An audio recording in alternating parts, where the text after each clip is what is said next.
What's going on, guys? This is Chris from the Boys Podcast. Today, I want to talk about my top 5 things I wish I did while I was growing up. And some of these things are personal things, and a few of these things I've actually done as an adult. So that's pretty cool that I was able to fulfill some of those voids that I would like to have done when I was growing up. And I want to know, put your top 5 things you wish you did when you were growing up in the comments. So let's jump into number 5. Number 5 is a plain and simple one. I think this one is for a lot of people out there, and number 5 for me falls going to college or university. And I was never a big school guy. I'm gonna throw that out there right now. I was never a big school guy. I loved certain things in school. I love history. I love that kind of stuff. I love the media arts, photography. Those things were my jam. I didn't mind English class. I loved writing, stories and short stories and stuff like that, using my imagination and creating something beautiful.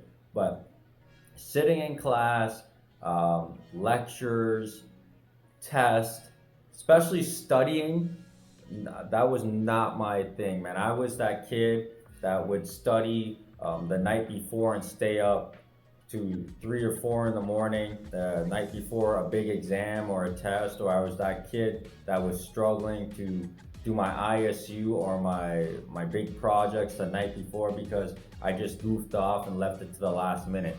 That was me in high school, and I think that would have continued into the college and university realm. Now, that's no fucking excuse to why I didn't go to school. What happened was, after graduation, I decided to take a year off and decide kind of what I wanted to do. And I was just sitting at home at the time too. I had a girlfriend at the time, so it was a lot of spending time with her.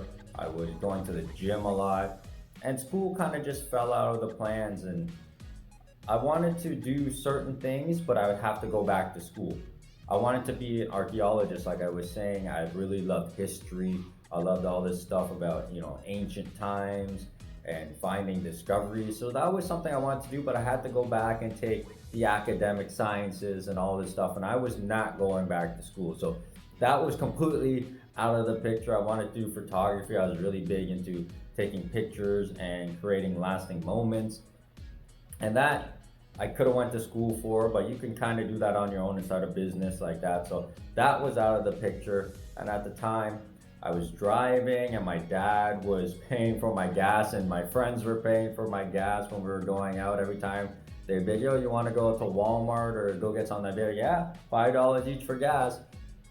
And I was just sitting there on my computer one day and I was like, I need a fucking job.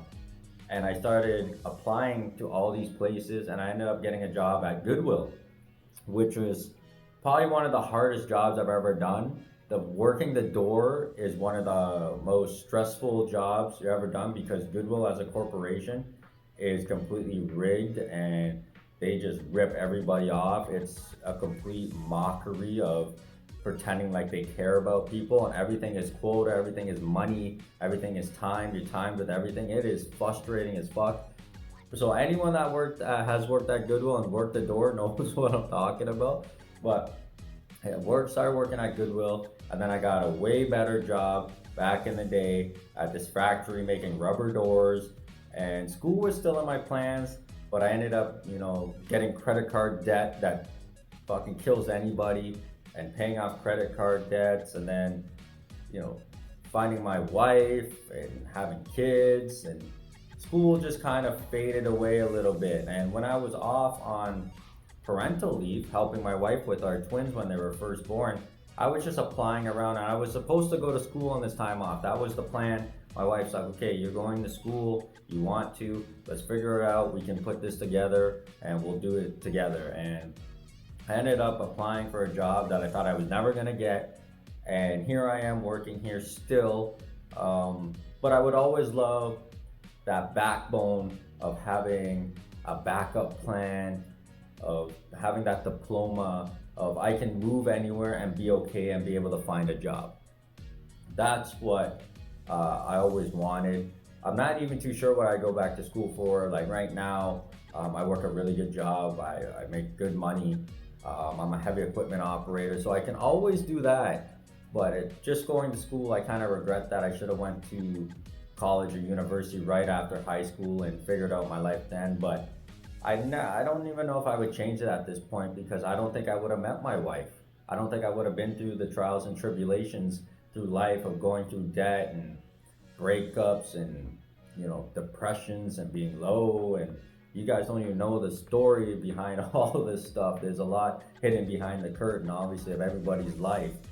But I don't think I would go back to school if I could go back in time because you can't change what happened in the past. You can only make it better in the future. And if I wanted to go to school, it's always there. That's up to me. That's nobody's fault. I can't blame anyone but myself.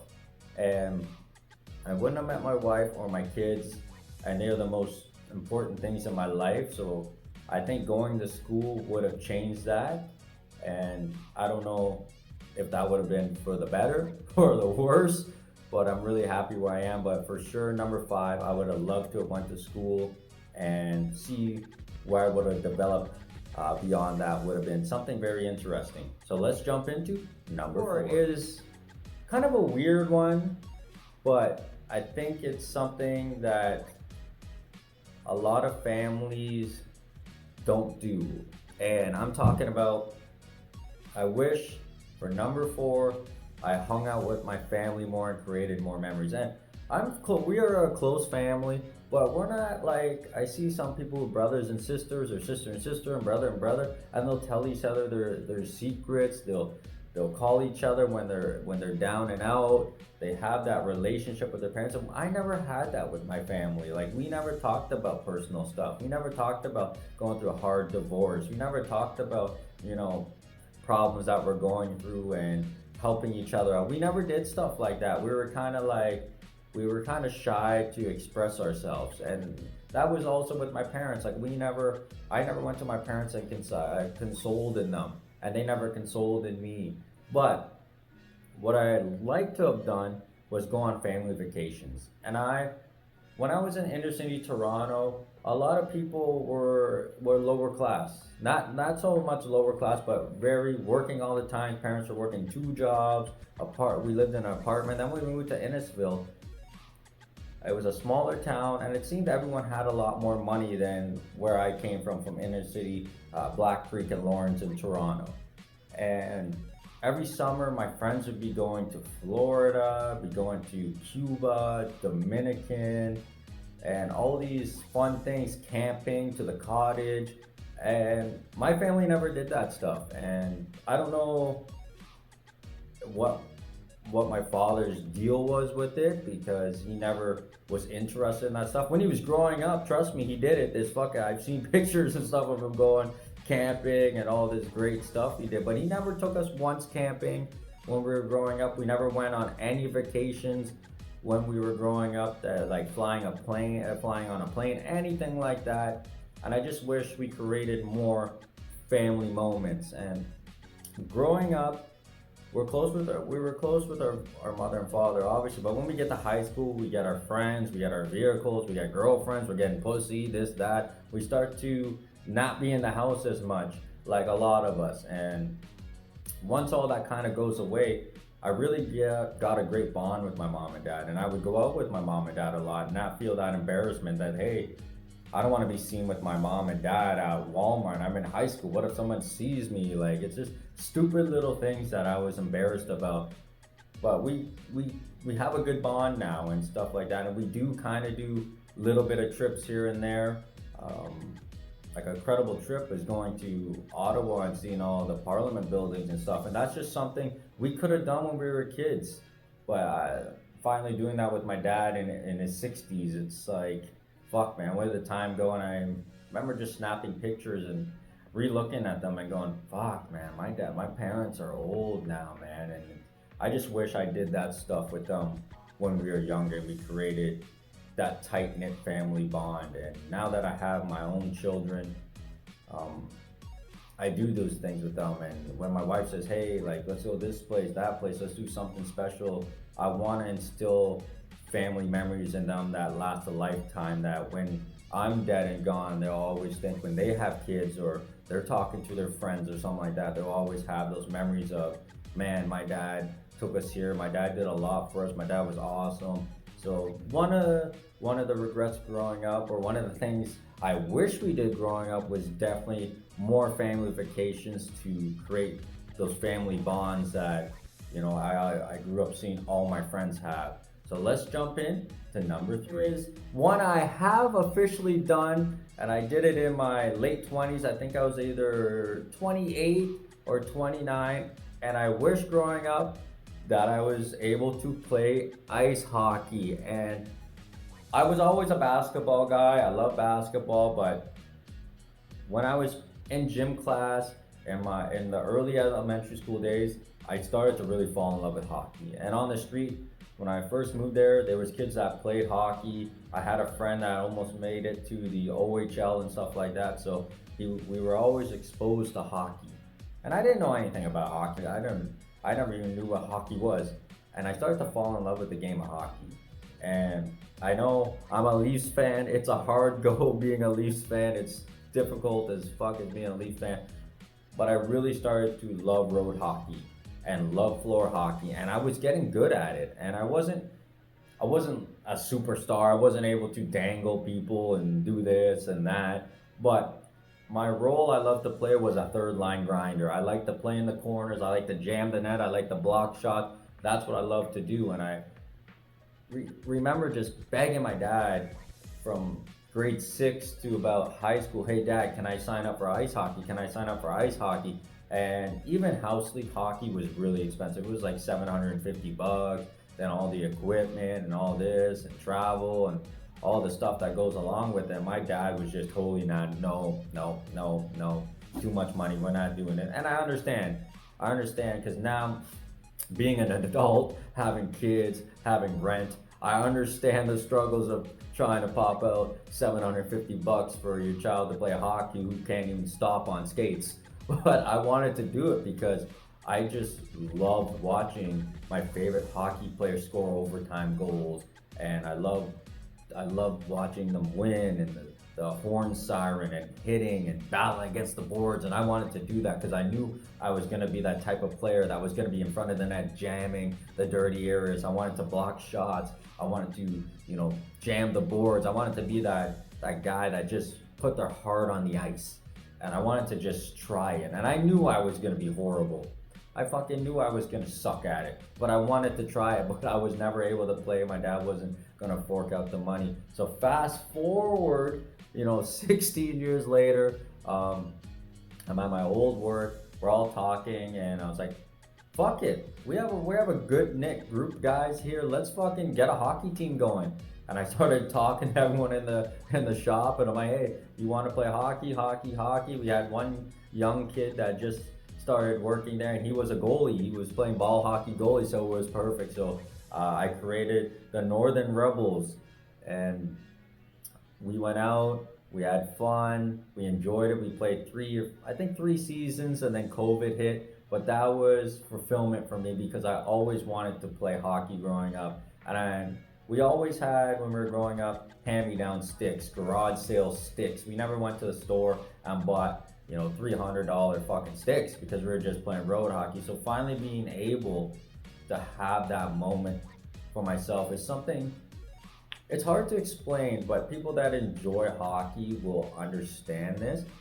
The enjoyment of going to the sports store and being able to buy my stick.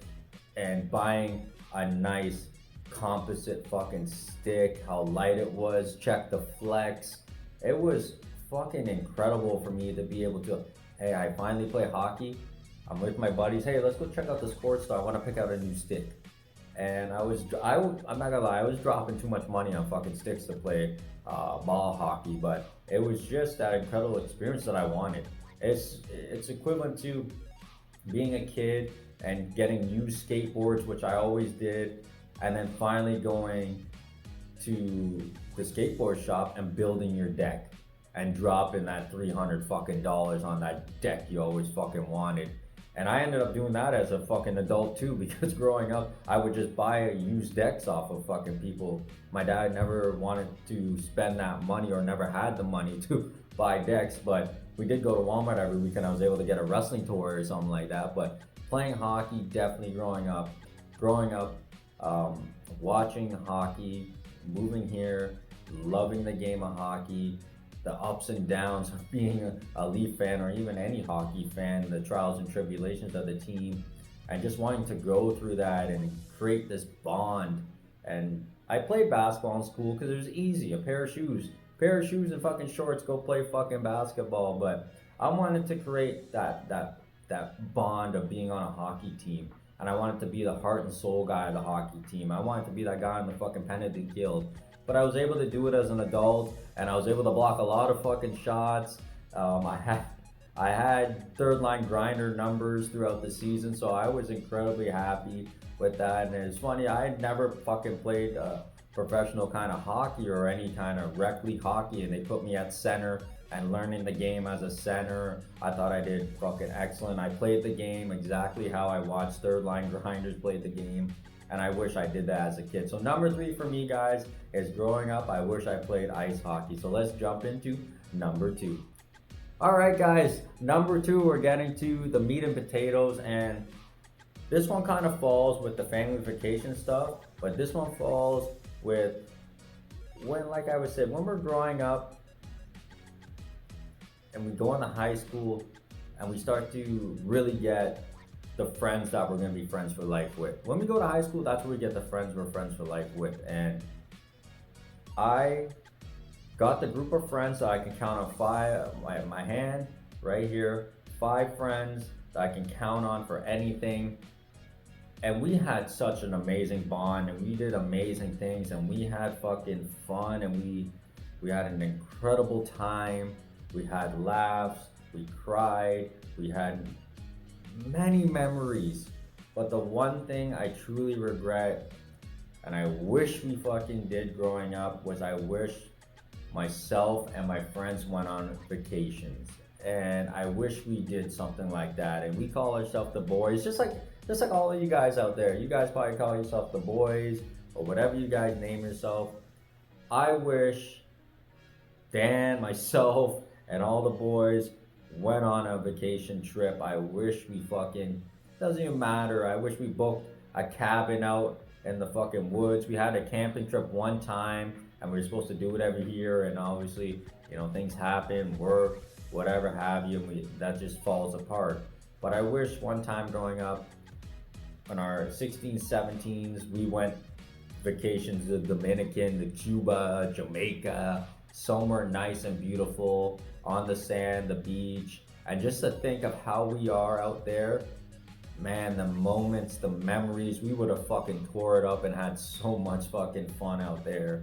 It would have been incredible, and those are the type of memories that last forever in us, because fucking having that close-knit friends that's like another family is a special bond. And I think everyone can recognize the special bonds that creates in the memories.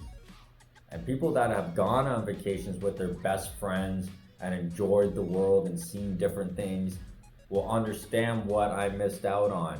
And I wish growing up, my friends and I out of high school, instead of driving around all the time and looking for fucking toys and video games and going out to eat all the time, I wish we just one day said, yo, fuck it, guys. Let's go to Cuba for a fucking weekend. We would have fucking tore it up, and the memories we would have created would have been fucking incredible, just knowing the people we are. But yes, guys, I wish I did go on vacation with my family, but when you get to high school, your boys, your close-knit group, they become your fucking heart and soul, man. And I wish we went out on a vacation and fucking tore it up. So at number 2, guys, I wish growing up I went on a crazy vacation and created a crazy memory that would live a lifetime in my soul, and go on vacation with the boys. Okay, we're here at number 1, and this one is very personal to me, and this guy means everything to me growing up. And I know the people that have watched the channel or even viewed it know that I love professional fucking wrestling. And growing up, that's all I did was watch fucking wrestling and play with my wrestling toys. And I've been to shows when I was old, like at my age now. I've been to a few shows. I was able to see Goldberg, which I was happy to do. I seen him after Survivor Series when he came to Toronto. I went to that Raw live. But the one guy I've always wanted to see, and I've always said this, I've even said this to my dad. I'm like, Dad, I can't believe you never took me to go see this guy, because this guy meant the world to me growing up. He was my fucking superhero. He's my favorite wrestler of all time. And I would have loved, and this could still happen. This could still happen. Somehow, some way, this could happen. But I would have loved to be in that arena, to feel the moment of that glass shattering and hearing Stone Cold Steve Austin's music and seeing Austin come out and being a part of that crowd to absolutely lose their fucking minds. Yes, guys, number one thing I wish I did growing up was seeing Stone Cold Steve Austin live. I don't think you guys realize how much this man meant to me growing up. I remember watching wrestling with my dad, and I don't even know what match it was, but Mankind coming out, and I was scared as shit. I was hiding under the covers with my dad, and then the glass shattered. And I remember just jumping up out of the covers on the bed, on the couch, and just throwing my hands in the air, and the excitement, just seeing my dad's face of going, wow, my son really loves this guy. And going further on in the year, my buddy David for Christmas one year got me an autographed Stone Cold picture, and my buddy Gervais got me a Stone Cold picture. They know I love Stone Cold Steve Austin. My wife bought me the Smoking Skull Championship belt, which I'm going to fucking get signed by Stone Cold Steve Austin. So if I can't hear the glass shatter, I'm going to meet him at some fucking point. I don't care how it happens. I don't know. Right now, with all the tariffs and this and that, I'm not going across the border. But when all of that settles down and he's doing an autograph signing, I'm definitely taking some time off work to meet him, to thank him for making my childhood amazing and getting that belt signed and putting it up on my wall, and that's it. That would be incredible for me. But growing up, I wish I fucking seen Stone Cold Steve Austin live. And my dad obviously knew I love wrestling. He bought me a wrestling toy almost every fucking week. He took me to go see Bret the Hitman Hart when we were growing up. But just to be in that crowd, to feel that, what the kids say now, the aura of Stone Cold Steve Austin, and just to feel that and the emotion, I would have fucking dreamt of that, man. I still dream of that, and I want to feel that moment so bad. But guys, that is my top 5 things I wish I did growing up. I know there's so many other ones that are great things that could have made the list if I did a top 10, but these to me would be the defining things that I would have loved to done growing up. And I want to hear your list. What's your list of your top 5 things you would have loved to do growing up? And did you end up doing it as an adult? And I would love to hear it from you guys. And guys, like always, I will see you next week for another episode.